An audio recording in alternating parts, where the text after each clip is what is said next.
Messieurs, bienvenue à cette grande édition du journal sur Canal Congo Télévision. Parlons environnement pour commencer. Présentation ce jeudi 13 juin 2024 au ministère de l'Environnement et du Développement durable de l'équipe ministérielle qui sera chapeautée par la ministre de tutelle, Madame Eve Bazaïba Massoudi. Témoin de l'événement, Doudou Montiri. Ces 6 instructions de la ministre d'État et ministre de l'Environnement, Développement durable, Eve Bazaïba Massoudi, que cette équipe ministérielle de l'Environnement a été présentée. Dans son monde de circonstances, la ministre d'État et ministre de l'Environnement, Eve Bazaïba, a demandé à cette nouvelle équipe de servir l'État congolais et non de servir. Il est par ailleurs revenu sur le travail qu'elle a bâti à la tête de ce ministère durant plus de 3 ans, tout en précisant que ce ministère a une capacité transversale. Je reconnais, nous avons des grands défis sur 3 volets. L'environnement. Il y a d'abord l'assainissement dans son ensemble. On n'a pas honoré la République. Et je ne veux pas me justifier, mais l'autorité suprême sait qu'il ne suffit pas d'avoir la volonté, mais il faut avoir les moyens pour cette politique. Et là, il m'a rassuré. Ça va être fait. Comme j'ai maintenant l'appui de quelqu'un qui va s'occuper de l'économie du climat, moi je peux aussi orienter vers l'assainissement et autres avec la même ferveur. Nous allons aller de l'avant. Merci. Il y a un autre problème, c'est les conditions de travail. On dit RTC pays solution, mais que nous avons la bâton, on va faire sa solution dans le conteneur, dans le couloir. Ce n'est pas intéressant. Mon rôle, c'était d'abord de hausser les noms du pays, on était en arrière. Et maintenant, on va maintenant cueillir les fruits de là pour soutenir l'intérieur, pour que cela soit équilibré. Notons que cette activité s'est clôturée par la remise d'un don à la ministre par le secrétaire général du ministère de l'Environnement et aussi la remise d'une œuvre d'art sous forme d'une pomme par le directeur des cabinets adjoints de la ministre de l'Environnement. D'un ministère à un autre, le vice-premier ministre, ministre de l'économie nationale, Daniel Mukoko Samba, a pris officiellement ce jeudi 13 juin 2024 ses fonctions. La cérémonie de remise est reprise entre lui et le ministre intérimaire sortant Estache Mouanzi. Daniel Mukoko Samba promet de bâtir une vraie économie nationale. Suivez. C'est à travers cette cérémonie de remise et reprise que Daniel Mukoko Samba a pris officiellement ses fonctions de vice-premier ministre, ministre de l'économie nationale. Ce en présence du secrétaire général du ministère de l'économie, Célestin Tuité. Passons le bâton de commandement à son successeur, le ministre intérimaire sortant, Eustache Mouandi Moubembe, a félicité le chef de l'État, Félix Antoine Tshisekedi Tshilombo, pour le choix porté sur Daniel Mukoko Samba. Ceci avant de présenter à son successeur les 2 services piliers clés du ministère. Le ministre sortant a fait part à son remplaçant les acquis à consolider, parmi lesquels l'acquisition du bâtiment de l'administration. Toute la délégation qui vous accompagne, je vous souhaite la bienvenue dans ce bâtiment du gouvernement au 5e niveau, votre ministère, le ministère de l'économie nationale. Je voudrais profiter de cette occasion pour vous féliciter solennellement. J'ai eu l'occasion de le faire par message de téléphone et solennellement je félicite une fois de plus pour le choix porté par Monsieur le Président de la République sur votre personne. Prenons la parole. Le vice-premier ministre, ministre de l'économie entrant, Daniel Mukoko Samba, a martelé sur le résultat en insistant sur une administration qui doit être la gardienne des politiques du pays. Ceci misant sur la mise en valeur de l'espace productif national, la maîtrise de prix à long terme, bref, bâtir une vraie économie nationale. Nous n'allons pas réguler une économie nationale alimentée par des importations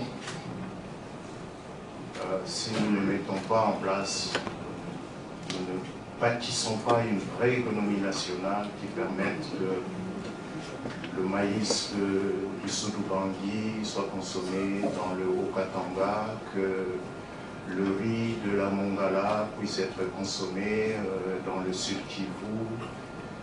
C'est, je pense, ce grand devoir qui incombe aujourd'hui à ce ministère de l'économie nationale. C'est de cette manière-là que je comprends le sens de ma mission et que je comprends aussi la raison pour laquelle, une fois encore, le chef de l'État a voulu que le ministre de l'économie nationale soit vice-premier ministre et qu'à ce titre, il préside la commission économico-financière du gouvernement. C'est dans une ambiance de joie que les agents et cadres du ministère de l'économie ont accueilli la nouvelle équipe conduite par le vice-premier ministre, ministre de l'économie, Daniel Mukoko Samba. Et puis dans un autre chapitre, sachez que le chef de l'État, Félix Antoine Tshisekedi Tshilombo, a nommé Anthony Kinzo comme directeur de cabinet de son cabinet. Il remplace à ses postes Guilain Niembo, devenu vice-premier ministre du plan. Anthony Kinzo était avant sa nomination à la tête du cabinet du président de la République, directeur général de l'Agence nationale pour la promotion des investissements. Regardez. La nomination d'Anthony Kinzo comme nouveau directeur de cabinet du chef de l'État Félix Antoine Tshisekedi Tshilombo a été annoncée lors de la lecture d'une série d'ordonnances à la télévision nationale congolaise. Est nommé directeur du cabinet du président de la République, messieurs Anthony Kinzo Kamole. Article 2. Sont abrogées toutes les dispositions antérieures contraires à la présente ordonnance qui sort ses effets à la date de sa signature. À ce poste, l'ancien directeur général de l'Agence nationale pour la promotion des investissements ANAPI succède à Guilain Niembo Mpinza, nommé vice-premier ministre, ministre du plan et de la coordination d'aide au développement. Une nomination qui ouvre la voie à la restructuration du cabinet présidentiel qui, après les dernières élections générales et la sortie du nouveau gouvernement, perdra certains de ses membres. La dernière restructuration remontant à l'année 2023. Le nouveau directeur de cabinet des chefs de l'État était aussi depuis juin 2022 président du réseau international des agences francophones de promotion des investissements. Anthony Kinzo a occupé le poste des associates partenaires en charge du volet juridique et fiscal au sein du cabinet ABN Jaoulou Eco de février 2017 à juillet 2017. De janvier 2015 à décembre 2016 et de septembre 2012 à décembre 2014, il a successivement occupé les postes de directeur de cabinet au ministère du portefeuille et de directeur de cabinet à la vice-primature du ministère du budget. Anthony Kinzo a évolué comme tax et legal manager au sein du cabinet PricewaterhouseCoopers en RDC d'avril 2012 à juin 2014 en charge du conseil juridique et de l'évaluation fiscale pour les clients multinationaux et locaux. De février 2007 à février 2012 comme Human Resource Business Partner chez Nestlé Congo SPRL où il a mis en œuvre les politiques internes de Nestlé conformément à la réglementation locale du travail en RDC. Pendant 4 ans, il a également exercé les fonctions d'agent vérificateur de recouvrement à la Direction générale des impôts de décembre 2000 à février 2004. Anthony Kinzo possède une certification en études supérieures approfondies sur le management général avancé de l'université HEC Paris en 2014. Il est licencié en droit, option droit public international de l'université de Kinshasa, promotion 1999 à 2000, après son passage à l'université catholique de Bukavu, d'où il est gradué. Et puis de réaction après l'investiture du gouvernement Judith Souminois, quelques députés nationaux qui ont participé à cette cérémonie d'investiture n'ont pas manqué de s'exprimer au micro de Eddie Kabea. Retour en image.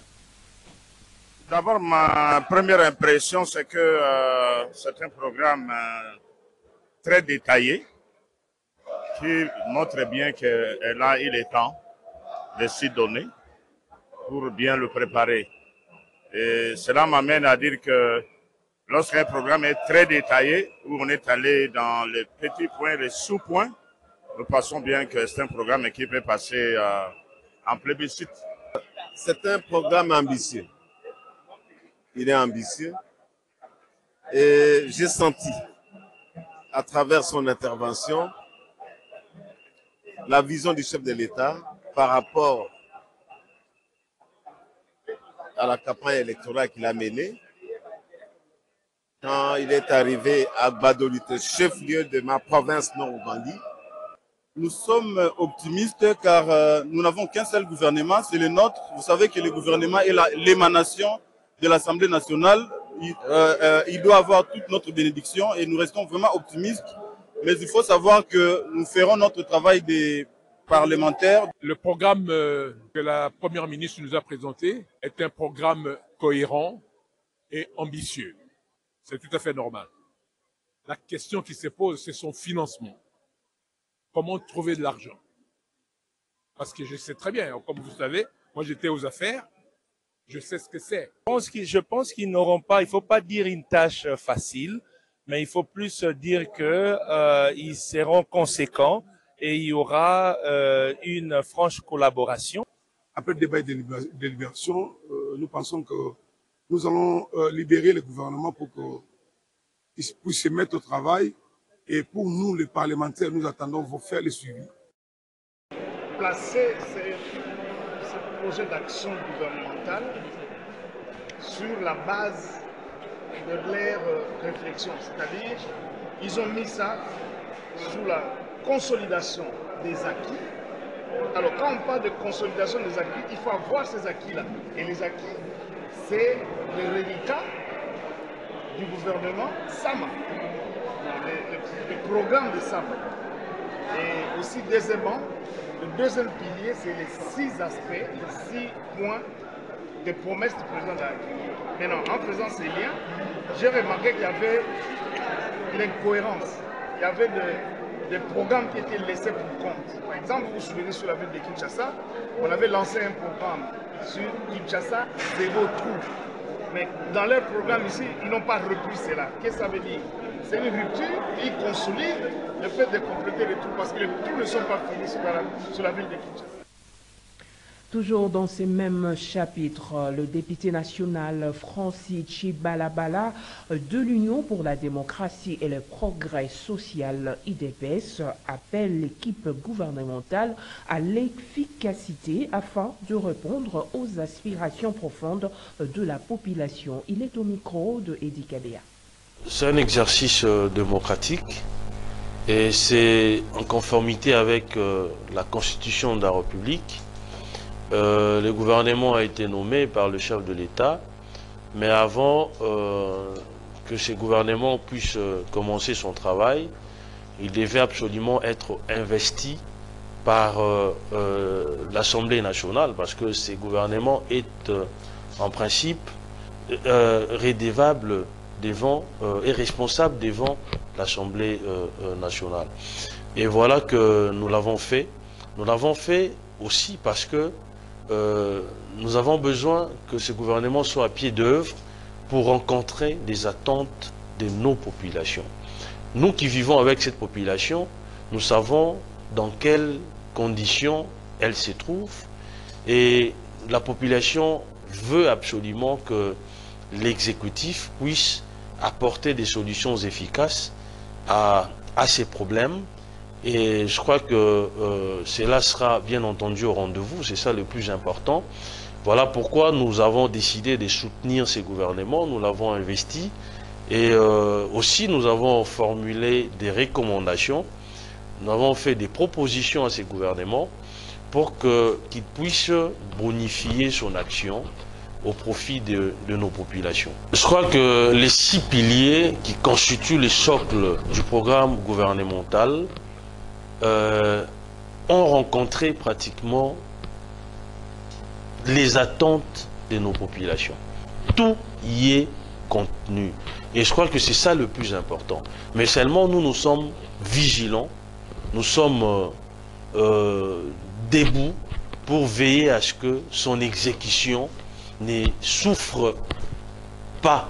Parce que si ces gouvernements ou si ces programmes est exécuté au pied de la lettre, vraiment la population va se réjouir parce qu'il y a l'accès aux soins, aux besoins de base, il y a le problème du taux d'échange, le panier de la ménagère, etc. Il y a le problème des santé, pratiquement tout est dans ces programmes du gouvernement. Et il y a même la sécurité, donc la sécurisation de nos territoires, de nos territoires, et tout ça, la guerre qui doit finir. Donc, en tout cas, ce gouvernement a rencontré les aspirations de notre peuple et nous voulons que son exécution, l'exécution du programme, s'efface comme il se doit. Programme du gouvernement Judith Souminois. En tout cas, les opposants restent pessimistes quant à sa réalisation. Tel est le cas du secrétaire exécutif de l'ECID Funa, Mike Issem, parle de rappeler des bonnes intentions. Il est au micro de Junior Bolafa. Quand par exemple, Maman Souminois vous dit que pendant 5 ans, elle va créer au moins 6 millions d'emplois. Si nous faisons un petit calcul, vous allez vous rendre compte que chaque année, le gouvernement illégitime de Maman Souminois devra créer au moins 1 200 000 emplois. En faisant encore les calculs, vous allez vous rendre compte que chaque mois, ce gouvernement illégitime de Maman Souminois devra créer plus ou moins 300 000 emplois. Comment allez-vous créer des emplois alors que pendant 5 ans, n'a même pas créé une entreprise? On pouvait quand même comprendre s'il avait créé des entreprises. Citez-moi une seule entreprise que le gouvernement pendant 5 ans a créée pour qu'aujourd'hui vous venez avec un budget de 90 milliards et quelques pour flouer la population en disant que pendant 5 ans, on va créer plus de 6 millions d'emplois. En faisant ces petits calculs, vous allez voir que non, ça sera pratiquement impossible car par mois, ce gouvernement ne sera pas à mesure de créer au moins 300 000 emplois. C'est du faux, c'est de la pire démagogie. Restons toujours dans ces chapitres du programme du gouvernement Judith Souminois qui a été approuvé par les élus nationaux. De réactions ne cessent de tomber. Suivez à présent tour à tour Maître Gédéon Kolela de l'Union Sacrée ainsi que Jean Kadima des Forces de Patriotes au micro de Christophe Ngandou et Junior Bolafa. Je pense qu'il faut laisser le temps au travail. Mais je suis persuadé qu'avec les actions concrètes envisagées dans chaque domaine, selon madame et avec sa force de caractère, parce que c'est une femme, c'est une dame que je connais, avec sa force de caractère. Et puis il ne faut pas oublier que maintenant nous sommes dans une situation inédite où pour la toute première fois, nous nous trouvons sous le leadership d'une femme. Alors, il faut donner le temps au travail, comme je l'ai dit, et surtout aussi être optimiste. Donc on ne peut pas commencer à faire des jugements de valeur de ce qui sera comme la perspective d'avenir. Mais nous devons donner beaucoup plus de chance à la réussite parce que la sécurité et la survie vaut plus que toute chose pour la population. Comme je disais tout à l'heure, que la sécurité et la survie vaut plus que toute chose. Mais n'oubliez pas que l'argent, c'est le nerf de la guerre. Une guerre n'a jamais été un choix parce que c'est une guerre, c'est une perte de la vie humaine. Suivi la présentation de son programme, la dame a fait le nécessaire qui est de présenter son programme au niveau de nos députés, nos représentants. Alors, Ce qui est là maintenant, ce qui reste, c'est les actes. Parce que, vous voyez, nous sommes fatigués de trop de narrations, de dire, et cette fois-ci, les peuples, la population congolaise ont besoin de l'acte. C'est-à-dire la personne qui vient pour juste toucher leurs besoins. Leurs besoins qui est d'abord prioritaire, c'est de manger et la sécurité au niveau de l'Est. Quant à ça, vraiment, et aussi avec la composition de son gouvernement, je suis sûr que Madame fera quelque chose. Et aussi en ça, je profite aussi de l'occasion pour appeler la population congolaise d'être cette fois-ci un peu trop exigeant, parce que nous avons assez observé de leur façon de gouverner et aussi de nos observations, ça ne nous a rien produit. Et cette fois-ci, nous devons être très exigeants envers ces gouvernements, parce qu'il est notre représentant, notre échantillon.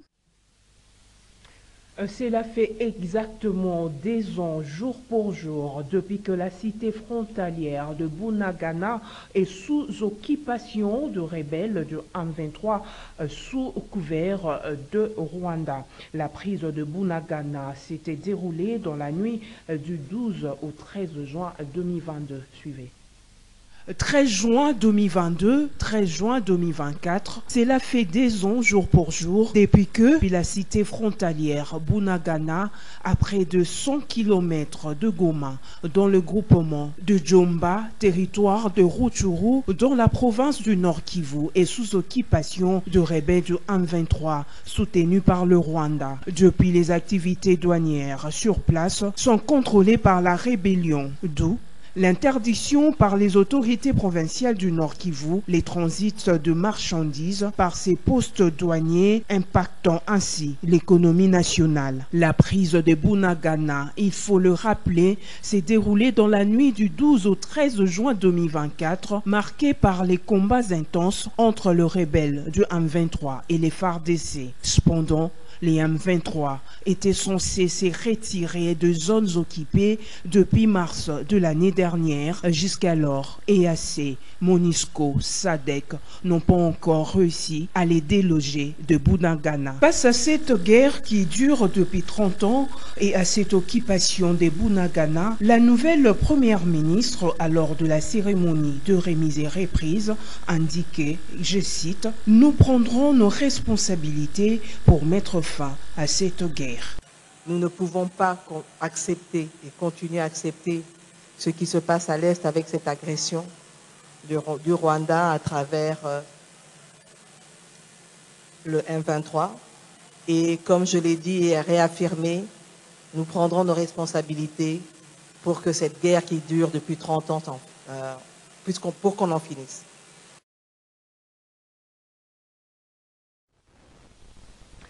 Au moins 25 civils ont été tués dans l'après-midi du mercredi dernier dans une attaque attribuée aux rebelles ADF dans le village Maikengo, secteur de Bas-Pérez en territoire de Lubero au Nord Kivu.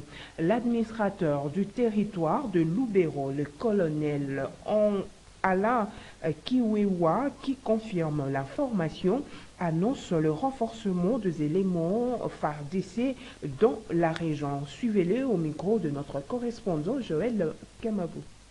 Dans le village Maikengo, il y a eu une attaque de terroristes ADF Nalu. Et au moment où je vous parle, le premier bilan que nous avons eu est de 25 personnes tuées. Il y a 2 maisons brûlées, incendiées. Il y a plusieurs blessés. Nos forces armées sont déjà sur place. Et depuis hier soir, pour sécuriser le village et ses environs, sécuriser également la population et leurs biens. Et je demande seulement à la population d'être calme et d'avoir confiance à l'autorité et à nos forces de défense. Il y a aussi des déplacés qui ont vidé leur village et maintenant au moment où nous parlons se réfugient au niveau de chef-lieu du secteur qui est à Mangurujipa, ses environs donc en Djiapanda, et certains nous apprenons que sont déjà vers Butembo. Parlons éducation à présent. Le test national de sélection et d'orientation scolaire et professionnelle TENASOCT se déroule du 13 au 14 juin 2024 sur toute l'étendue du territoire national. Les élèves de 6e année vont devoir affronter ces épreuves certificatives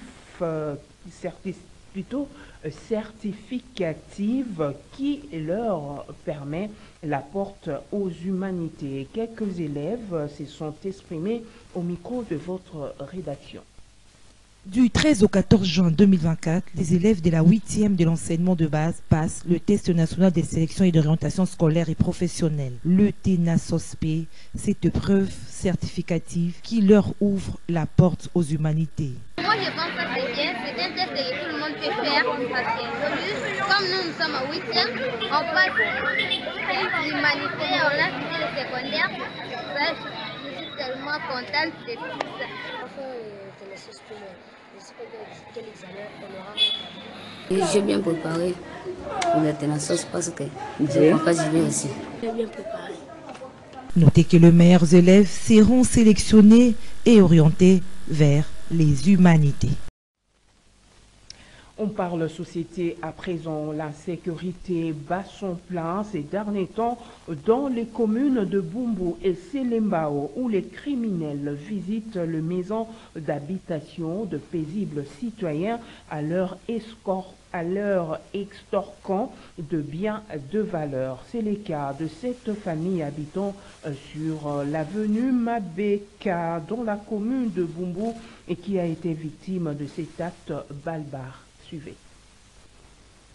Depuis le début du mois de juin, les habitants des communes de Bumbu et Selembao vivent dans une insécurité généralisée. Téné, entre 1h et 3h du matin, de nombreuses familles sont visitées par des criminels armés et cagoulés qui ne viennent que pour un seul but, celui de récupérer les biens des valeurs comme des grosses sommes d'argent, 1000 $ ou plus, des téléviseurs, des vêtements, chaussures et tant d'autres. En cas de résistance de leurs victimes, ces criminels n'hésitent pas à tirer à bout portant sur un membre de la famille pour imposer leur loi. Ne sachant plus à quel sein se vouer, face à cette insécurité grandissante, les habitants de ce coin de la capitale interpellent les autorités compétentes qui les ont abandonnés à leur triste sort.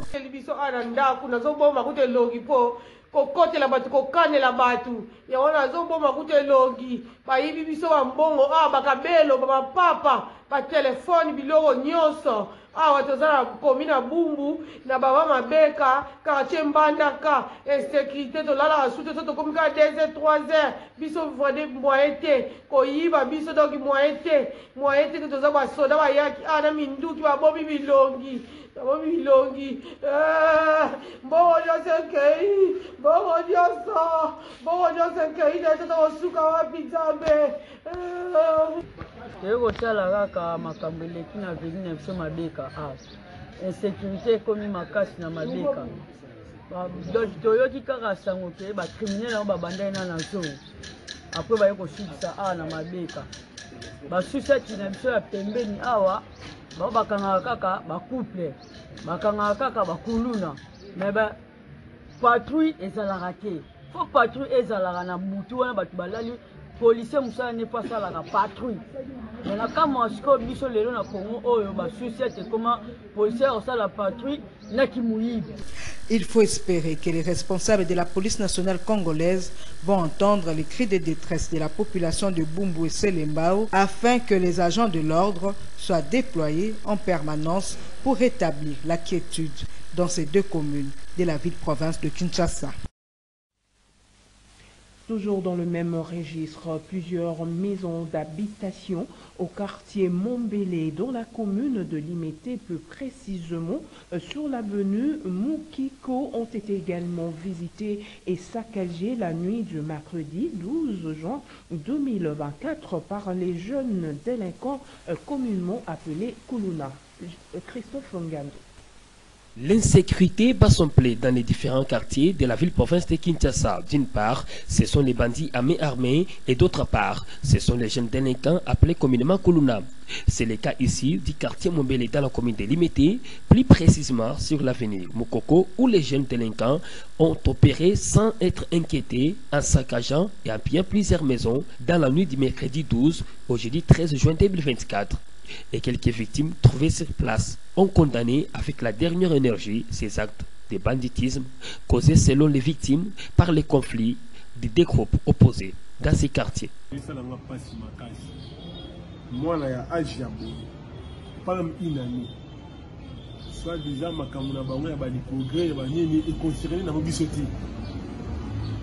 Mais beaucoup bêta moi na boubou na baranki na bino ya bali progrès li banga la pandi moi na ajabo pona nini pena mono asali bangoni ce qui va bomana comme na bango bali progrès ba kutani chinois le président monsieur Basangani ba bomani bango na bango est-ce que na bango et considérer moi na Angela Nzamba ajo bon pesa nga passe nga papa bo na musanga ya passe bon pesa nga passe du ko ya passe pona nini. Donc, nous avons dit que nous avons une solution pour le monde. Pour nous, nous avons passe à boiter, nous avons une solution pour le monde. Pour Pandi, il y a Moumele, nous avons chinois. La cause est pas Fido, il y a un sabotage de Fido, en Pandi, il y a Mousselou, mais on va continuer à parler, moi, je vais attendre pe chino ngona limita bota soka bota kina mutema moya papa a bota mwana boyeza Angela Nzamba yebe le côté kaki na bino ya fido na yo chinois suksa ngabino na bino na mwana Angela Nzamba mwana ajobo azelanga solution konga nazana mutakoza nazama maveve nazwa kambongo te bana nde bato badesa kangai nane eloko akusala te yenda azelanga solution o kuna na kokoma te. Signalons que ces actes de banditisme sont observés ces derniers temps dans plusieurs quartiers de la capitale et l'implication des autorités compétentes s'impose pour mettre fin à cette situation. Mesdames, Messieurs, c'est la fin de cette grande édition du journal. Merci et à demain.